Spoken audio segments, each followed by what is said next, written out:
Nah, kita sudah belajar tentang pinjaman dan ketentuannya. Sekarang, yuk kita lanjut ke alur pinjaman. Oh ya Bapak Ibu, sesi pinjaman dapat dilakukan setelah Bapak Ibu selesai menabung dan mengumpulkan dana sosial. Pertama-tama, ketua akan mengundang calon peminjam untuk mengangkat tangan. Lalu, ketua akan kembali mengingatkan calon peminjam mengenai jangka waktu pinjaman paling lama 12 minggu atau 3 bulan dan jumlah pinjaman paling banyak 3 kali total tabungan anggota. Kemudian, anggota yang akan meminjam satu persatu akan mengumumkan dengan suara yang lantang tentang jumlah pinjaman, tujuan meminjam, dan juga rencana pembayaran. 3. Bendahara akan mengecek saldo tabungan anggota dan memastikan calon peminjam tidak melebihi batas pinjamannya. Bendahara menyampaikan jumlah maksimal pinjaman yang bisa diambil dan juga jasa pinjaman. Jika calon peminjam setuju, maka bendahara akan memanggil calon peminjam satu persatu. Nah, kemudian bendahara harus mencatat pada halaman pinjaman buku tabungan, yaitu jumlah pinjaman, jasa mingguan, total terhutang untuk pertemuan selanjutnya. Kemudian, bendahara juga akan mencatat di kartu ringkasan saldo masing-masing anggota mengenai tanggal pencairan, tanggal pembayaran terakhir, dan jumlah pencairan, serta jasa per pertemuan yang harus dibayarkan. Selanjutnya, kasir akan memberikan uang sejumlah pinjaman tersebut kepada peminjam. Yang terakhir, anggota harus menghitung kembali uang yang diterimanya dan menandatanganinya di dalam buku tabungan sebagai tanda terima pinjaman. Lalu, anggota mengumumkan uang yang dipinjam dan tanggal akhir pelunasannya. Nah, proses ini diulangi hingga semua pinjaman selesai diberikan. Setelah itu, bendahara akan meminta kasir menghitung sisa uang dan mengumumkannya kepada kelompok. Kemudian, bendahara akan mencatat uang yang tersisa di dalam buku catatan bendahara KSP PAP. Nah, ketika sudah selesai, jangan lupa kantung uang, buku bendahara, dan peralatan lainnya kembali dimasukkan ke dalam sekarang kita akan melihat bagaimana pencatatan pada buku tabungan dan kartu ringkasan saldo anggota di saat pemberian pinjaman. Pertama, buka buku tabungan. Pada keterangan 0, bendahara akan menuliskan angka 0 yang artinya pinjaman baru diberikan ke si peminjam dan belum ada pembayaran cicilan. Lalu bendahara mencatat tanggal hari itu di kolom tanggal dan juga jumlah terutang.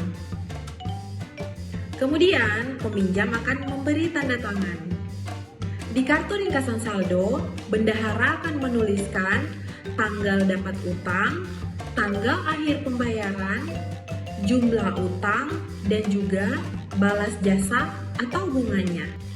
Pada pertemuan berikutnya, saat pembayaran cicilan pinjaman, di buku tabungan, bendahara akan menuliskan total terhutang dari si peminjam. Di kolom nomor, tuliskan angka 1 sebagai tanda cicilan pertama, lalu tanggal pada hari itu, dan juga berapa cicilan dari pokok hutang yang dibayarkan. Contohnya, si peminjam menyicil sebesar Rp20.000.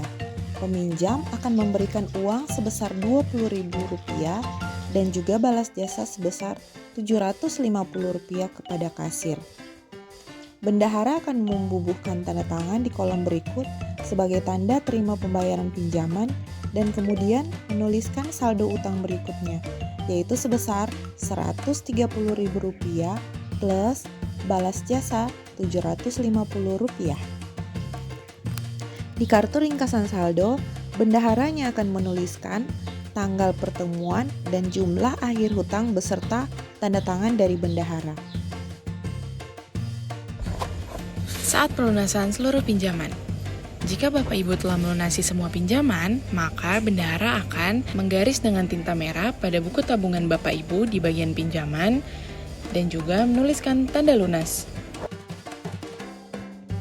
Penulisan di buku bendahara. Bendahara akan membuat 3 pencatatan di buku bendahara, yaitu yang pertama adalah ringkasan saham KSP per pertemuan. Bapak Ibu bisa melihat contoh sebagai berikut. Tuliskan nomor anggota, nama anggota, lalu tuliskan pertemuan keberapa dan tanggal berapa. Jangan lupa pada bagian bawahnya tuliskan total saham dan juga nilai uang dari total saham tersebut. Pada pencatatan kedua, bendahara akan menuliskan ringkasan dana sosial KSP PHP. Tuliskan nomor, tanggal, saldo awal, saldo yang masuk pada hari itu, saldo yang keluar, lalu saldo akhir. Pencatatan yang ketiga merupakan rekapan dari semua transaksi yang terjadi. Bisa dilihat contoh sebagai berikut. Nah, Bapak Ibu sudah sampai di video terakhir. Ingat, kunci utamanya adalah bijak dalam meminjam. Pahami aturannya, ikuti alurnya, dan pastikan semuanya tercatat dengan rapi. Sampai jumpa di pelatihan berikutnya. Dadah!